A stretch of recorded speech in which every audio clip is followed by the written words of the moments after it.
कभी सोचा है, जब हम किसी चीज को छोड़ देते हैं तो क्या सच में वो हमसे दूर हो जाती है, या फिर वो हमारी जिंदगी में एक नई रोशनी बनकर वापस आ जाती है? आज की कहानी में आपको मिलेंगे वो राज जो आपकी जिंदगी बदल सकते हैं। द आर्ट ऑफ लेटिंग गो का पहला चैप्टर एक ऐसी कहानी के साथ जो आपको सोचने पर मजबूर कर देगी। नान कहानी, खो देने की कला। यह कहानी शुरू होती है रिया से, जो एक जिंदा दिल और मेहनती लड़की है। उसकी जिंदगी में सब कुछ ठीक ठाक चल रहा था, एक अच्छा करियर, परिवार का प्यार और बड़े सपने। लेकिन अचानक एक दिन उसकी सबसे करीबी दोस्त ने उसे विश्वासघात किया। यह धक्का रिया के दिल को तोड़ गया और उसकी जिंदगी एक अंधेरे मोड़ पर पहुंच गई। रिया के सामने अब सबसे बड़ा चैलेंज था, कैसे उस दर्द को छोड़ पाए जो उसके दिल को जकड़े हुए था। क्या वह अपने गुस्से, अपने डर और अपने पुराने जख्मों को छोड़कर आगे बढ़ पाएगी? कहानी में हम देखते हैं कि रिया कैसे खुद से लड़ती है, अपने एहसासों को समझती है और धीरे धीरे यह सीखती है कि छोड़ना हार नहीं, बल्कि अपने लिए नई उम्मीद जगाना है। एक दिन रिया की मुलाकात एक बुजुर्ग से होती है, जो उसे एक अनमोल सीख देता है। अगर तुम चीजों को मजबूती से पकड़ोगी तो वे तुम्हें दर्द देंगी, लेकिन अगर तुम उन्हें जाने दोगी तो तुम्हें सच्ची आजादी मिलेगी। इस अध्याय में हमें यह समझ आता है कि जिंदगी में कुछ चीजों को छोड़ना जरूरी होता है ताकि हम अपने अंदर की खुशी और शांति पा सकें। रिया की यह कहानी हमें यह सिखाती है कि खो देने की कला ही असली जीत है। कभी सोचा है कि हम खुद से भागकर अपनी जिंदगी कितनी मुश्किल बना देते हैं? आज की कहानी में रिया एक नए मोड़ पर है, जहां उससे अपने दाढ़ का असली वजह समझने का मौका मिलेगा। क्या वो इस सफर में खुद को पाने में कामयाब हो पाएगी? कहानी, खुद से मिलना। रिया ने पहले अध्याय में दर्द को छोड़ने की पहली सीढ़ी चढ़ी थी, लेकिन असली मुश्किल अभी बाकी थी।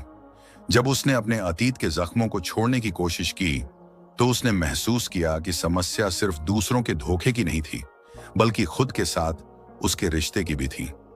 एक शाम जब रिया अकेले पार्क में बैठी थी, उसने देखा कि पास में एक बच्चा अपनी टूटी पतंग के साथ खेल रहा है। बच्चा बार बार कोशिश कर रहा था कि पतंग फिर से उड़े, लेकिन हर बार पतंग गिर जाती। बच्चे की हिम्मत ने रिया को सोचने पर मजबूर कर दिया, क्या मैं भी अपनी टूटी उम्मीदों को जोड़ सकती हूं? उस रात रिया ने एक बड़ा कदम उठाया। उसने अपने भीतर झांकने का फैसला किया। उसने एक डायरी निकाली और अपने डर, गुस्से और असुरक्षाओं को लिखना शुरू किया। यह आसान नहीं था। हर शब्द के साथ उसे ऐसा लगा जैसे वो फिर से वही दर्द जी रही हो। लेकिन जैसे जैसे पन्ने भरते गए, रिया को महसूस हुआ कि उसके दिल का बोझ हल्का हो रहा है। अगले दिन रिया ने एक थेरेपिस्ट से मिलने का फैसला किया। थेरेपिस्ट ने उसे एक महत्वपूर्ण बात बताई, तुम्हारा सबसे बड़ा दुश्मन तुम खुद हो सकती हो, लेकिन तुम्हारी सबसे बड़ी ताकत भी तुम ही हो। जब तक तुम खुद को माफ नहीं करोगी, तुम्हारे लिए आगे बढ़ना मुश्किल होगा।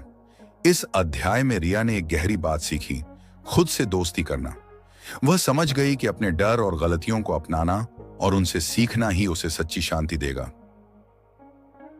कभी सोचा है, जो दर्द हम छुपाने की कोशिश करते हैं, वही दर्द हमें अंदर ही अंदर बदलने की ताकत देता है। आज की कहानी में रिया एक नई दिशा में कदम रखती है, जहां वो अपनी जिंदगी के नए मायने समझने लगती है। कहानी, नए पंखों की तलाश। अब तक रिया ने अपने अतीत के घावों से निकलने और खुद से दोस्ती करने की राह पकड़ ली थी, लेकिन यह सफर आसान नहीं था। हर सुबह उसे अपनी कमजोरी और डर के साथ लड़ाई लड़नी पड़ती। एक दिन रिया ने अपने थेरेपिस्ट से पूछा, क्या मैं कभी पूरी तरह ठीक हो पाऊंगी? थेरेपिस्ट मुस्कुराए और बोले, ठीक होना कोई मंजिल नहीं, यह एक सफर है। हर दिन जब तुम अपनी सीमाओं से बाहर कदम रखती हो, तुम खुद को थोड़ा और आजाद कर लेती हो। उस दिन रिया ने एक बड़ा फैसला किया।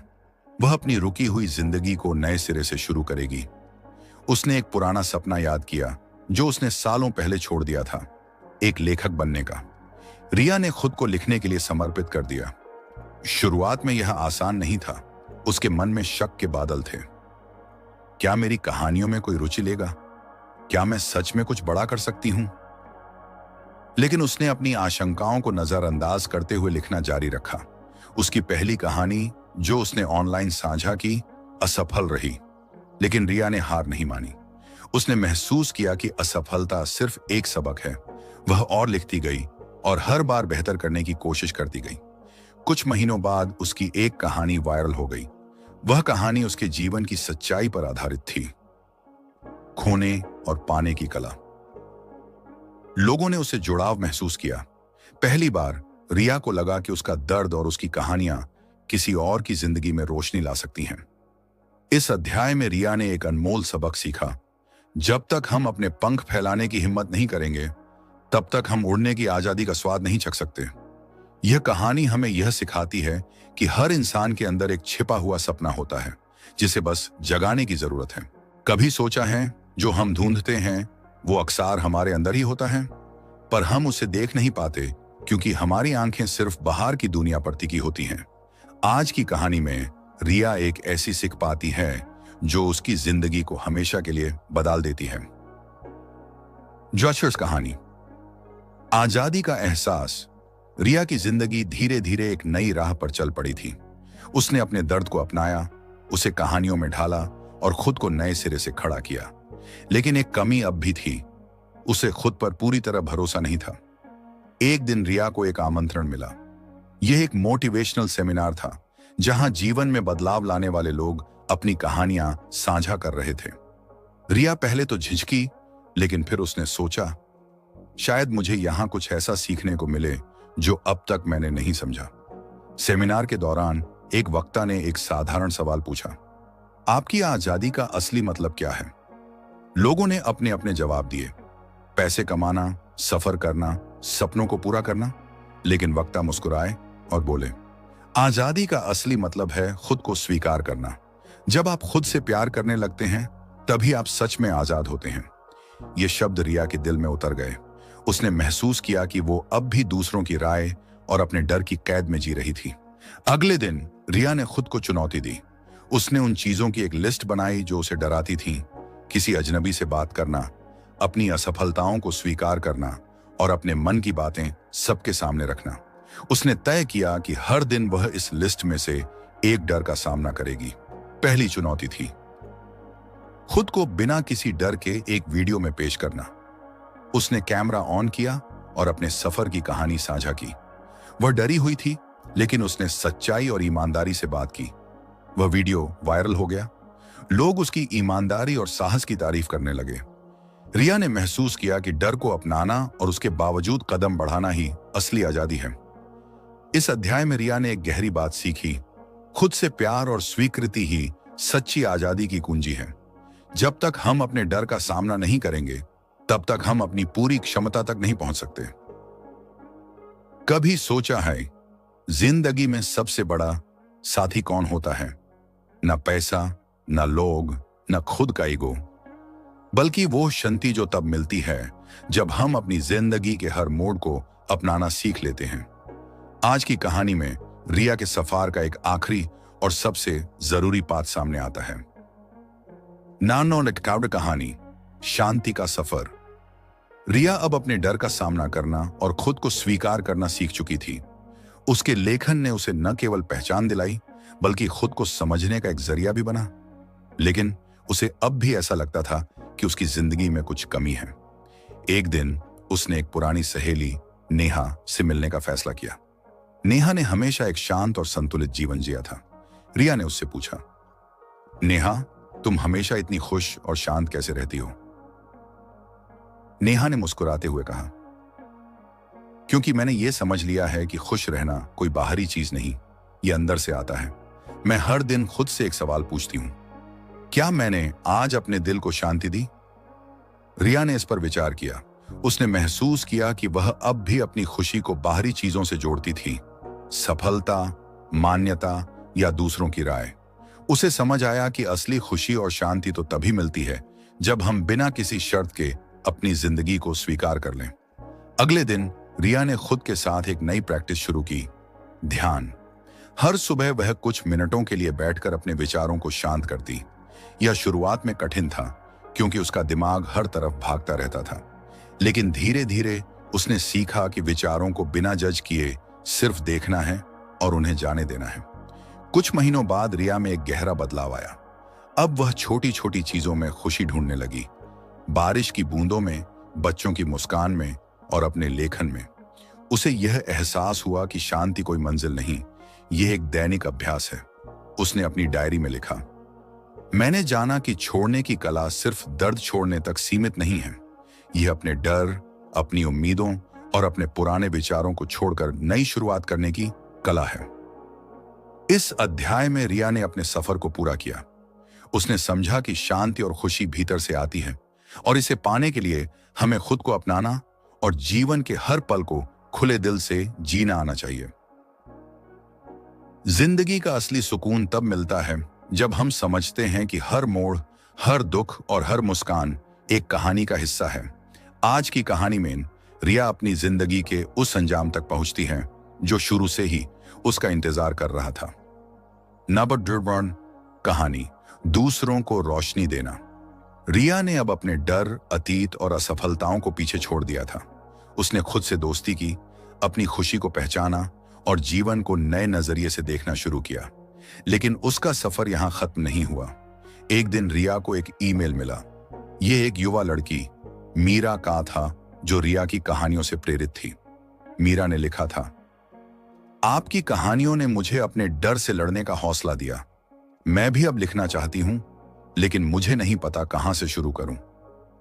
यह ईमेल पढ़कर रिया को एहसास हुआ कि उसके शब्द सिर्फ उसकी नहीं, बल्कि अनगिनत लोगों की जिंदगी बदल सकते हैं। उसने मीरा को जवाब दिया और उसकी मदद करने का वादा किया। बाद रिया ने एक ऑनलाइन कम्युनिटी शुरू की, जहां लोग अपने डर, अनुभव और सपनों के बारे में खुलकर बात कर सकते थे। इस कम्युनिटी का नाम उसने रखा लेटिंग गो सर्कल। यहां रिया ने न केवल अपनी कहानियां साझा की, बल्कि दूसरों को उनकी कहानियां लिखने के लिए प्रेरित किया। उसने सीखा कि हर किसी की जिंदगी में कुछ ऐसा होता है जो दूसरों को प्रेरणा दे सकता है।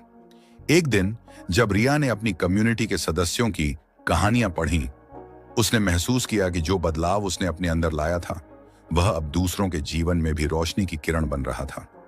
रिया ने अपनी डायरी में लिखा, खोने की कला सिर्फ खुद को मुक्त करने के लिए नहीं है, यह दूसरों को भी आजादी और हिम्मत देने की कला है। जब हम अपनी कहानियों को साझा करते हैं, तो हम सिर्फ अपना दर्द नहीं छोड़ते, बल्कि दूसरों को उनके सफर में रोशनी देते हैं।